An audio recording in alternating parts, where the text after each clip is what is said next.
Good morning, everybody. This is Lee from J&L Shooting Academy. Hope everybody's doing great today. I gotta fix my collar. I guess I can't dress myself no more. Anyway, folks, want to share with you one of the latest acquisitions that J&L Shooting Academy has recently got.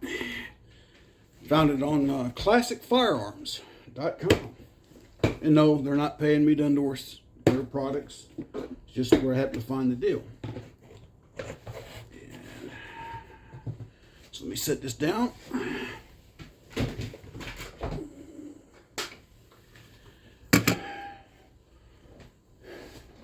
Yes, for those that know what this is, you know what it is. For those that don't, this is basically a civilian adapted Galil battle rifle. Okay. Under the trade name of Gallant, I believe. Gotta do some more research on it, but that's what it was advertised as on Classic Firearms, as a Gallant. Basically, the parts kit is all Israeli, but the I want to say it's the barrel and the receiver group are all U.S. made, for obvious reasons. But anyway, I want to talk about this particular battle rifle and some of its development. By no means am I a complete history expert on this rifle. One thing I did discover is when zeroing it, apparently the zero is all done from the front sight. At least that was our experience the other day when we were zeroing it. You adjust the front sight to get your battle sight zero. We made a few adjustments, and the next thing you know, we were hitting steel at 100 yards center mass. So as far as that goes, we know this is accurate up to 100 yards at least. But what is the Galil battle rifle, if you will? It was made by the Israeli Defense, or Israel. I want to say the gentleman's name was Israel Galil. And it stemmed from several things. I'm trying to get this stock open, because this stock's got quite a bit of tension on it in order to open it. But Israel Galil was a weapons designer and manufacturer in Israel. I'm not sure how he got tasked with making. Long story short, Israel needed a battle rifle that had many of the characteristics of the AK-47, but in the more common NATO round of 5.56. So they came up with this, and it has many of the design features. My stock is just not wanting to participate today. It has many of the same design features as the AK-47, which we all know the Kalashnikov AK-47 is a superb battle rifle.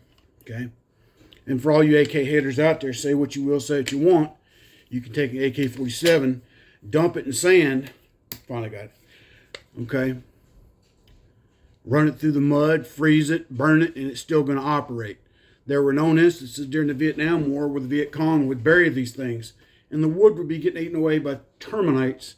They would wrap the areas that had, needed wood, such as the foreguard or hand guards. What was left of the pistol grip, they'd modify and put something else on. And long story short was, even though all the wood furniture was eaten away by the termites, the weapon still functioned. Not that the wood furniture had anything, but buried that long. Okay. So the Israeli Army had a need for a new battle rifle. They came up with the Galil. Okay. It basically breaks down like an AK-47. Okay. Even the magazine, nothing empty there. Bore's empty. Okay. Even charges like an AK. The magazine's locked in like an AK, but it's 5.56. All right. I think it's a superb rifle. That's why I got it. They were on sale, so I picked up one. But again, the history of it being the Israeli Defense Force needed a new battle rifle. They had, for a long time, had used the FN-FAL, which is a good rifle in and of its own right. But they wanted something a little more lighter, something that could fire 5.56. They had bought a lot of American M16s, but we all know the history of the M16 when it gets dirty. Okay, put it in a sandy environment. There's just a lot of weapons maintenance has to be done with an M16. So they developed this bad boy. Okay. Again, this one doesn't have the bipod, but that was the other design feature. It had an integral bipod that could come out, lock into place. Another thing, and if you go to the Osprey Arms book collection on the Israeli Defense Force, it'll tell you some of the things about the development of this rifle that the Israeli Army put into it. One of it was they had designed a bottle opener in the buttstock. Now this one I don't think has it, but the original ones did. And the reason behind it was Israeli soldiers had a bad habit of opening their bottles of soda or beer with the lips of their magazine, which, you know, we all know that's not a good thing, because you damage your magazine, you can't feed it into the weapon, and then now you've got no way of firing. Now, further development. South African Defense Forces. Basically, they were under an embargo or sanctions. I say embargo. They were under sanctions from the UN and couldn't get foreign supplies in as far as weapons, things like that went. I guess they purchased a license agreement with Gallant Arms, and they made their own version known as the R4 and the R5 Vector. Vector Arms made them. And to this day, the South African Defense Force still uses the R4 and R5 as their battle rifle. All right, it's a superb, in my opinion, it's a superb rifle. I really like too is these night sights. Okay, you see right here, there's your rear aperture. Okay, and again, try and get this to where you can see a little better. You might not be able to. But there's your rear, your front sight post. It's got a little glow-in-the-dark notch. There goes the magazine. And so when you line it up from here to there, that'll glow in the dark. But to me, all my time in the Army, you know, the M16 had a night sight. It was a wider rear aperture sight. But to me, this actually lines up better for a night fight. That's just my opinion. Okay. But again, like I said, everything's zeroed from the front sight post. That was something that kind of caught me off guard. So, but I just want to share this with you right quick. Like I said, this is the newest edition of J&L Shooting Academy's firearms collection. We'll get a range video out again here real soon. Plink some steel, see how well we do again. But like I said, I've always wanted one. So they had them on sale. We picked up one. It's in pretty deadgum good condition. What's even cooler is it still has the original Israeli markings on the side, which I think is pretty nifty. That's just me. Even on the side with the selector lever.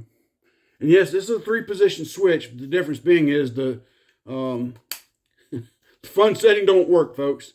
Okay, it's only fires in semi-auto only. But it's a real sweet shooting rifle. Minimal recoil. I like the fact with the charging handle, I can charge from here. If I'm engaged and I drop a magazine, or you know, I can come over the top and hit it with my support hand and charge it. So if I had to pull it sideways, I can charge it that way if I needed to. Depending on, like, if I'm in the prone position, whatever, you know, I can't get my arm over, I can flip it this way, pull back, charge it, clear it, whatever the case may be. So, all in all, I'm very impressed with this rifle. And I look to get a real good long time fun out of it. Just, you know, target shooting, but it's also a good defensive weapon, you know. So, I'm not knocking anybody that likes AR platforms. But this is the one I decided to go with. You don't see them too very often out there. But like I said, this is the one I like. It's just got a cool shape to it too. It just kind of takes the best features of an AK and they refined them. Especially the tubular folding stock. I like that. Very simple, easy to break apart. You pop that in just like an AK, pops out, clean it, you put it back together, and you're ready to rock and roll again. So, but again, just want to share it with you, the Gallant battle rifle. And like I said, Classic Firearms still has them. Or, as of the other day, they still had some in stock for sale. So if you want one, go check out classicfirearms.com. But anyway, anyhow, I hope y'all have a great day. And we'll continue to try and get content out as often as we can on this channel. God bless, stay safe. This is Lee from J&L Shooting Academy. We'll talk to you later.